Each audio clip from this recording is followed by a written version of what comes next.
तो इसका मतलब ये हुआ कि आज से आपकी हिफाजत मेरी जिम्मेदारी है, किसी और की नहीं। एब्सोल्युटली। तो मुझसे शादी करेंगी आप? मुझे मैरिज। तुम अरसलान से शादी करो या किसी और से शादी करो, इस शख्स से तुम्हारी शादी नहीं हो सकती, बस। अच्छा ठीक है, but just for the sake of argument, why? क्यों नहीं हो सकती? क्यों का सवाल ही नहीं पैदा होता। पॉलिटिशियन से कौन शादी करता है? मैं इतना जानता हूँ कि जो शख्स अपने दोस्त की बेटी पे बुरी नजर रख सकता है कितना घटिया हो सकता है। कोई बुरी नजर नहीं डाली उन्होंने मुझ पर, सिर्फ प्रपोज किया है। शाज़मीन, तुम भी हर औरत की तरह धोखे में। मैंने बहुत सारी मन्नतें भी मान ली, इंशाल्लाह बेटा ही होगा। फिर आपने जो मुझसे वादा किया था ना कि मुझे भी रानी बनाएंगे, वो अब पूरा करना है। मैं वापस आ रही हूँ। तुम्हारे वहाँ के 12 तो नहीं बज रहे? हाँ, क्यों? क्योंकि अक्सर जब 12 बजे हुए होते हैं ना तो इंसान के दिमाग के भी 12 बज जाते हैं। ओफो नैना, बी सीरियस यार, एक तो मैं वैसे इतनी परेशान हूँ। खैरियत? वो मेरी अरसलान से लड़ाई होगी और तुम इतना अपसेट हो गई कि तुम्हें वापस आना है?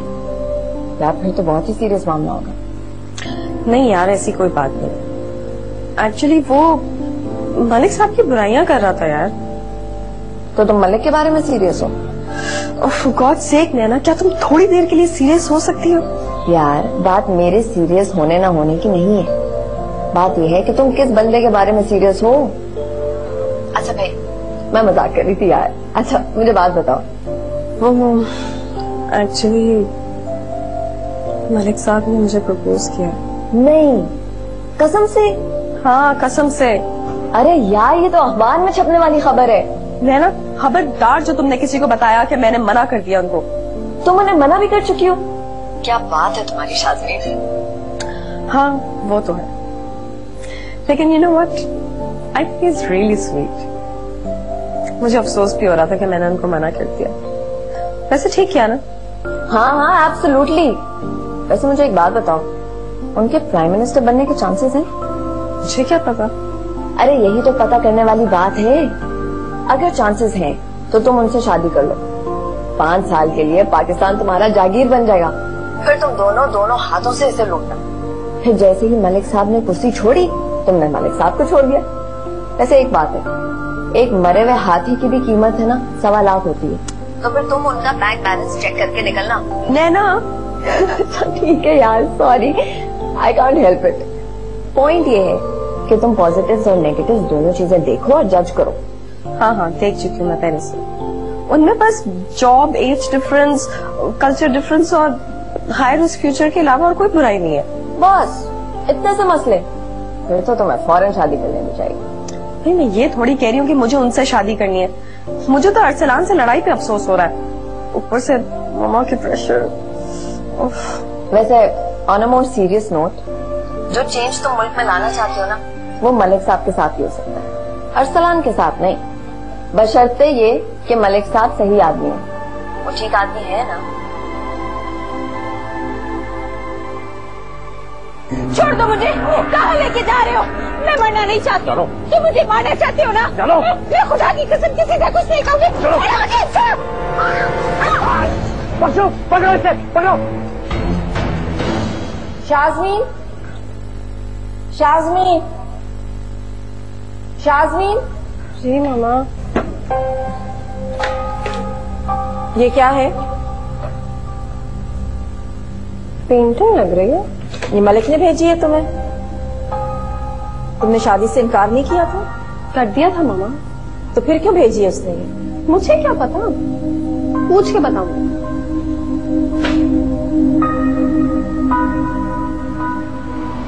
आज क्या हुआ? जी मलिक साहब ढूंढ रहे हैं, मिल जाएगी। गांव से ना निकलने पाए वो?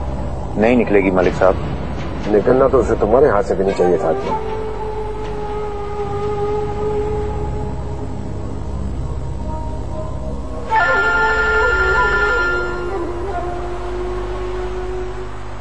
जी शाज़मीन। मलिक साहब, वो मेरी मामा पूछ रही हैं कि क्यों। तुम तो नहीं पूछ रही ना? अच्छा नहीं लगता ना मलिक साहब? क्या? बहुत एक्सपेंसिव पेंटिंग है, अरे एक्सपेंसिव है, जब भी तो कदर करने वाली को दी है। अब देखे ना, अगर मैं आपको उसके पैसे दूंगी तो आप बुरा मनाएंगे? बिल्कुल जाहिर है। प्लीज मलिक साहब, मैं इसे नहीं रख सकती। क्यों? ये ठीक नहीं है। रीजन जान सकता हूँ? देखें, अगर तो मैंने आपको हाँ की होती तो और बात थी। तो अब कह दो, कोई प्रेशर नहीं है, मैं सब समझता हूँ। I am sorry. इस बात के लिए? You're such a nice person. लेकिन ये सारे लेकिन मेरे साथ अटैच्ड है। वैसे मुझे आपकी बात समझ में नहीं आई। इवन देन मैं आपसे कोई बहस नहीं करूंगा। क्यों? क्योंकि मुझे मालूम है कि मैं जीत जाऊंगा। और आप मुझे हारा हुआ देखना नहीं चाहते। एक्चुअली मैं तुम्हें हरा के पाना नहीं चाहता। देखो, इस मामले में तो मैं चुप हो गया हूँ, लेकिन पेंटिंग के मामले में खामोश नहीं रहता। प्लीज मलिक साहब। चलो ठीक है, अगर तुम्हें इतना ही बुरा लग रहा है तो हिसाब बराबर करते हैं। वो कैसे? मैंने आपको पेंटिंग दी है, आप मुझे लंच के लिए वक्त दे दीजिए। ओके।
हेलो। जी अस्सलाम वालेकुम आंटी, मैं अरसलान बात कर रहा हूँ। हाँ अरसलान, कैसे हो बेटा? इतने दिनों से गायब हो, नजर नहीं आए। जी बिल्कुल ठीक हो आंटी। वो शाज़मीन आपके साथ है? नहीं, वो तो कहीं बाहर गई हुई है, उसे मोबाइल पे फोन कर लो। जी मैं कर रहा हूँ, लेकिन वो उठा नहीं रही। शॉपिंग करने गई है, बेल की आवाज नहीं आ रही होगी उसे। क्या बात है, इतने चुप चुप क्यों हो? जी आंटी सब ठीक है। वो एक्चुअली लास्ट टाइम जब मैं शाज़मीन से मिला था तो वो अपसेट हो गई थी, उसके बाद से वो फोन नहीं उठा रही है। फोन खो गया था उसका, अभी तो मिला है। मैं उससे कहूंगी तुम्हें फोन कर ले। नहीं आंटी, वो नहीं करेगी। क्यों नहीं करेगी? क्योंकि मैंने उसके फेवरेट मलिक साहब की जो बुराई करती थी। ओ कम ऑन अरसलान, कोई उसके फेवरेट नहीं है। वो आजकल उस पर भूत सवार हुआ है, मलिक साहब के साथ मुल्क संवारने में लगी हुई है। और शादी का क्या प्लान है बेटा? जब आप लोग कहेंगे आंटी मैं कर लूंगा। आप रिश्ता लाएंगे जब भी तो हम कुछ कहेंगे। ठीक है आंटी, आप लोग नेक्स्ट वीक तक तैयार रहिएगा, हम रिश्ता लेकर आएंगे। बिल्कुल, हम तैयार रहेंगे, आप लोग जरूर आइएगा। खुदा हाफिज।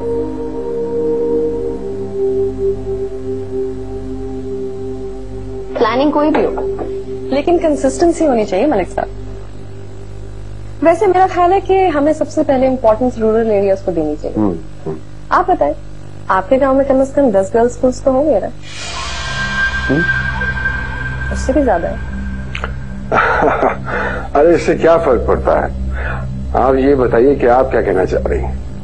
मैं सिर्फ ये कहना चाह रही हूँ कि आप अपने गांव को सैटेलाइट टाउन बनाएं। उसके अंदर स्कूल्स हों, लेकिन कॉलेज, यूनिवर्सिटी, हॉस्पिटल सब होने चाहिए।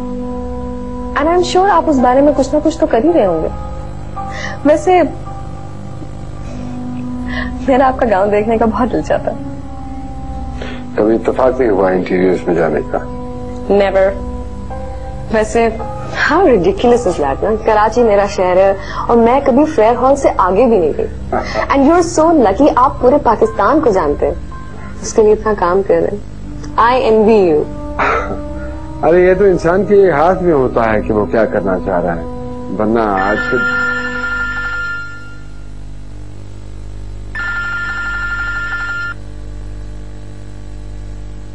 हेलो। छोड़ो मुझे, छोड़ो। जी मलिक साहब, जीनत मिल गई है। अरे शुक्र है खुदा का कि वो मिल गई। हाँ बात करवाओ मेरी उससे। बात करो। मलिक साहब, खुदा के लिए मुझे बचा ले, ये लोग मुझे मार डालेंगे। देखो इलाज तो करवाना जरूरी है ना। मैं खुदा की कसम खाती हूँ कि किसी से कुछ नहीं कहूंगी। मुझे बचा ले मलिक साहब, मैं वादा करती हूँ, मैं बेटा दूंगी आपको। मलिक साहब मुझे बचा ले। देखो जो तुम चाह रही हो वो नहीं हो सकता, और जो हम चाह रहे हैं उसी में तुम्हारा और तुम्हारे घर वालों का फायदा है। चलो शाबाश, अजमल से बात करवाओ मेरी बात तो सुने। जी मलिक साहब। हाँ भाई, क्यों बिठा के रखा है घर में, लेके क्यों नहीं जाते हो फौरन हॉस्पिटल से? मलिक साहब बात फैल गई है। इसीलिए तो कह रहा हूँ, इससे पहले कि बात बिगड़ जाए फौरन इसका ऑपरेशन करवाओ। और सुनो, इसकी खैरियत बताते रहना मुझे। जी चलो चलो। कहाँ लेके जा रहे हो मुझे? चलो। छोड़ो मुझे, छोड़ो।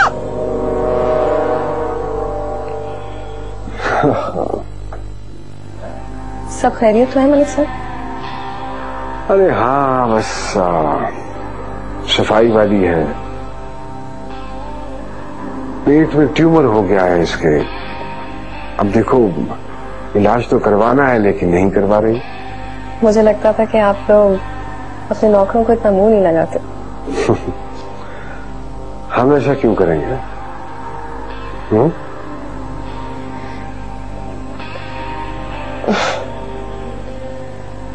कुछ नहीं।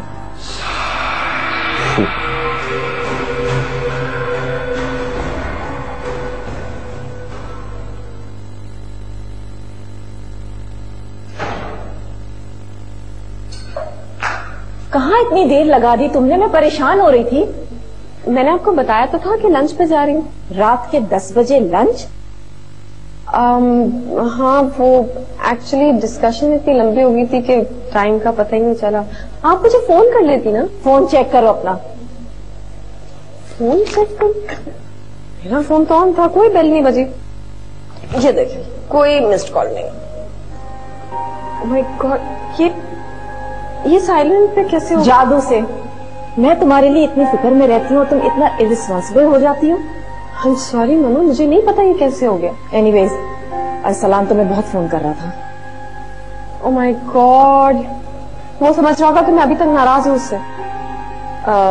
अरसलान इस वीकेंड पे रिश्ता लेकर आ रहा है। रिश्ता? डोंट यू थिंक उसको ये बात मुझसे पहले पूछनी चाहिए? आई डोंट थिंक सो कि वो अंग्रेज लड़कों की तरह घुटने टेक कर तुमसे ये पूछे कि विल यू मैरी मी। तुमने जरूर उसे कोई हिंट दिया होगा। मैंने उसे कोई हिंट नहीं दी है। तुम कहना क्या चाह रही हो? क्या तुम ये शादी नहीं करना चाहती? मैं ये नहीं कह रही, मैं सिर्फ ये कह